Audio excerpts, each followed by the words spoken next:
শুভ দুপুর। এত মাছ এনেছে, এত বাজার করেছে, আজকে দেখো কি সব রান্না করেছি। রান্না করার সময় পাইনি মাছ কুটতে কুটতে।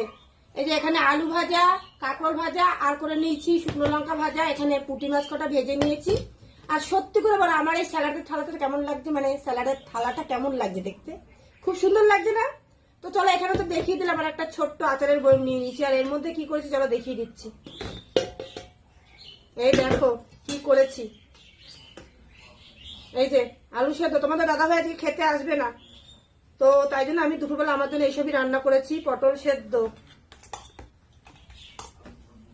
ডিম সেদ্ধ, অ্যাকচুয়ালি এগুলো খেতে আমি বরাবরই ভালোবাসি। আর এখানে রয়েছে কচু সেদ্ধ, এই যে কচুর মুখি, আর রয়েছে ভেন্ডি সেদ্ধ। আচ্ছা, আমার থালার মধ্যে কটা সেদ্ধ রয়েছে কমেন্ট করে জানাবে, ঠিক আছে?